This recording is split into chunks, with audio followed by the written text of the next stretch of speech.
Hi, we're in the midst of a series on reflecting on an issue of the heart, and I would like to politely ask you that if you are not intending on watching the entire series, then please don't comment as far as your opposition to what's being said, because this is a lengthy conversation. I could just turn comments off, but I think that it would be good to leave them on for those that are actually a part of the full conversation.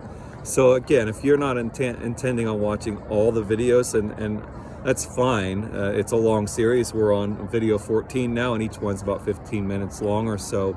So that's fine if you don't want to watch them all, but please refrain from commenting in a criticizing negative sense, because most likely your criticism would have been addressed in a previous video.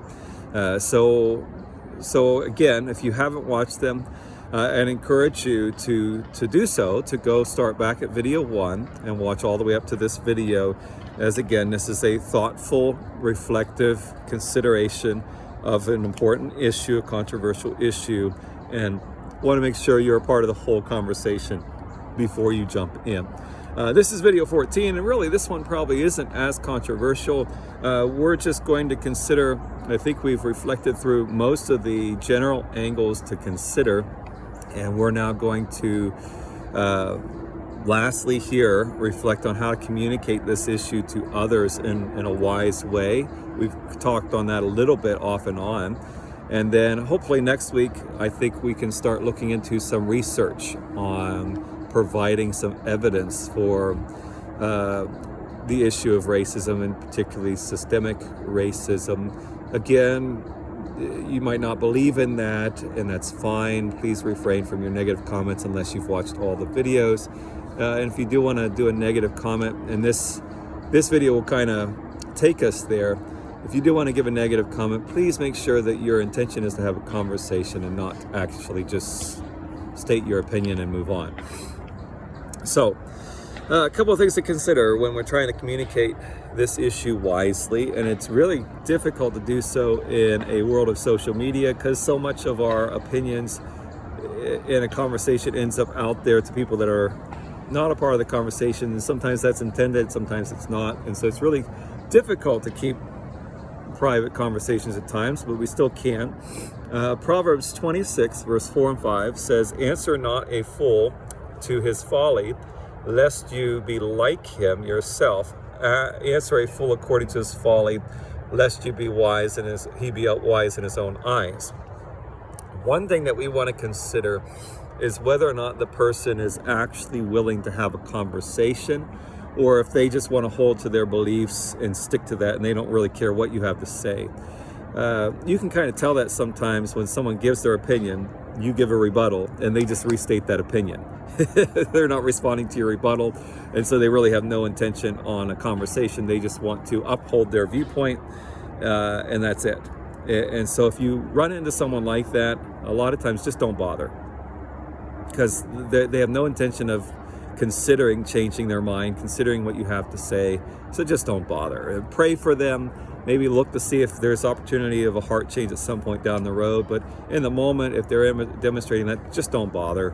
What will happen is, as this proverb is saying, is you will start to act like them, and that you'll get argumentative. You'll just dig in your heels and stop listening to them, and you'll just pick up their habits, and you don't want that to happen, so just move on.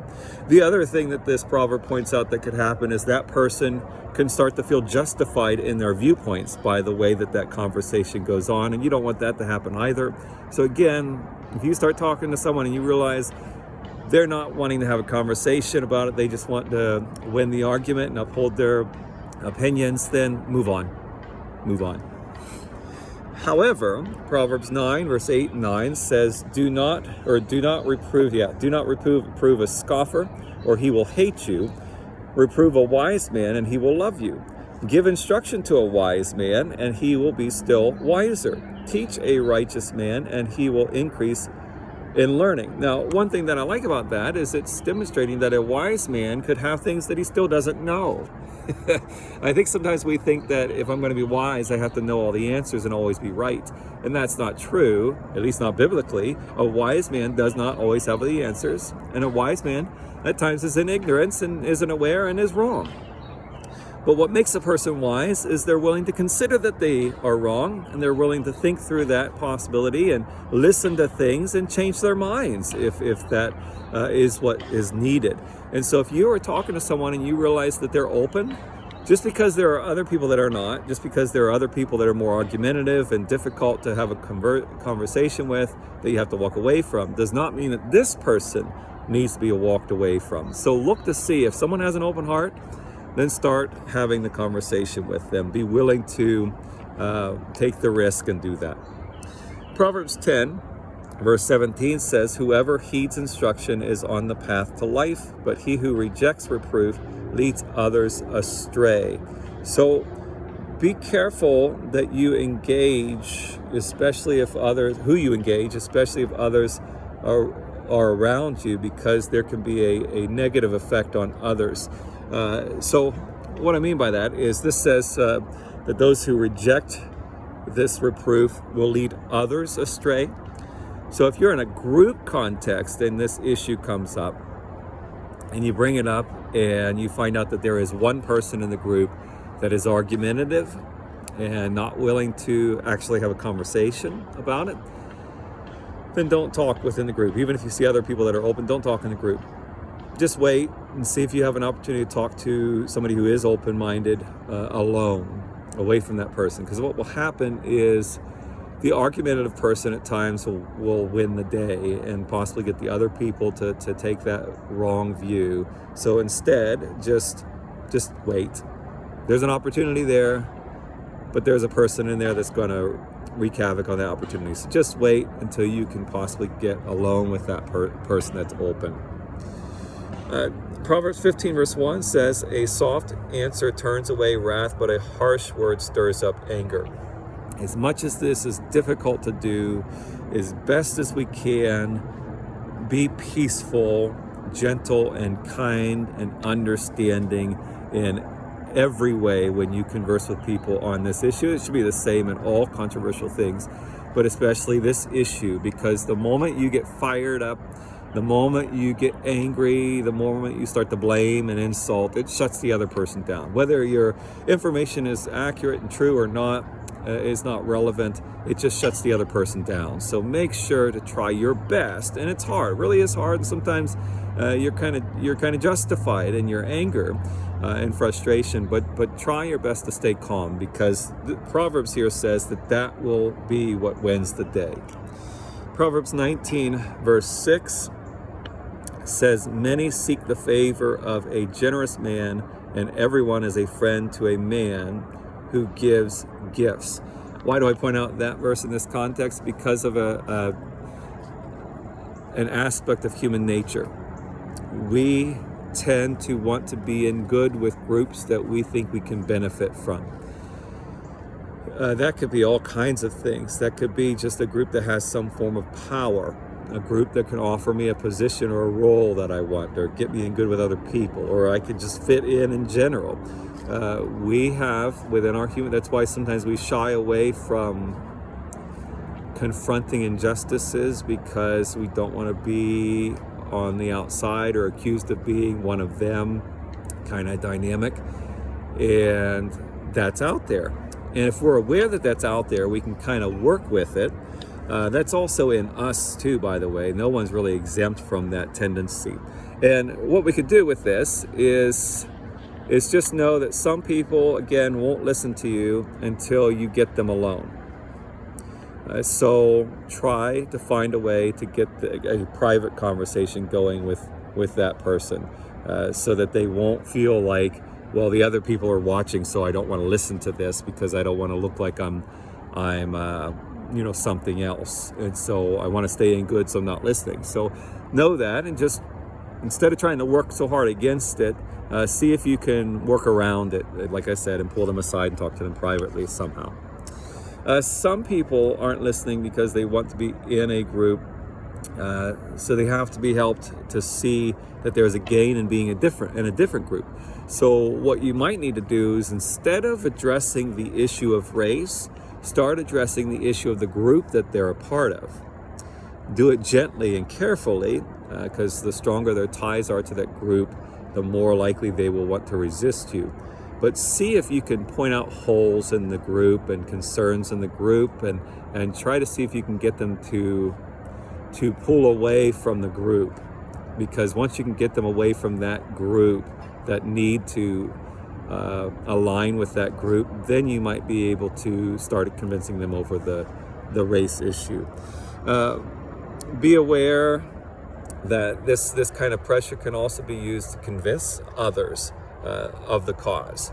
So sometimes you can use this tendency as a leverage in the right direction. So it's a tendency. It's really kind of neutral. It could result in bad. It could result in good. And in this case, you can make it result in good. So if you can demonstrate for people that enough people hold this view, so if they're trying to be in good with the population, and you can demonstrate to them, hey, look, actually there's a number of people that believe this, and you're not alone if you believe this, then they might be willing to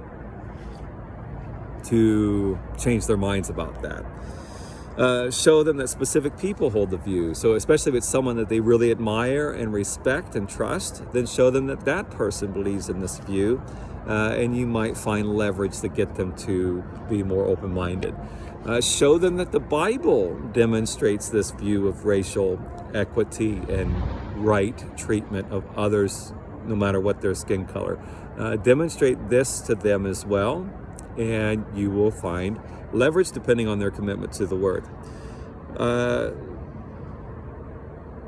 Show them that it's on the other side of a specific cause. So like if there's a cause that they're opposed to, show them how the racial justice cause is opposed to that as well.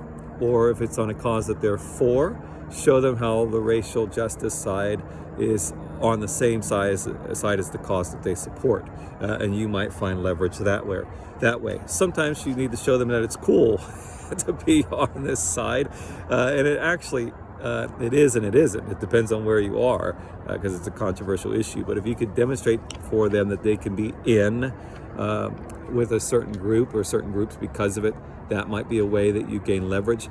All not really good reasons to make the choice, but we're looking to initially get leverage so we can lead them ultimately to the truth. So think through these things, try to be wise in influencing. It's difficult on a platform like this because a number of people will see it that aren't involved in the conversation or that are argumentative, and so it creates some challenges. But let's try to be wise in the way we communicate this the best we can. No matter how wise you are in it, you're going to upset somebody or get some accusations thrown your way. It's just the nature of dealing with controversial issues. So if you are learning from this series, please encourage you, or if you have any questions, again, conversational questions, then feel free to comment on the video below. If you think that this will be a benefit to somebody, again, only share this with people that you think would be open to it. And if they would be, then send them the first video, please. If you're on YouTube, please subscribe to the channel and click the notification button so you're updated whenever videos are uploaded. If you're on Facebook, please follow our page so that you can be updated as well. That videos are updated. Again, if you want to contact me personally, you can message me on Facebook, or you can email me at dleveck@bethelpgh.org. Let's keep trying to fight for racial understanding and equity. God bless.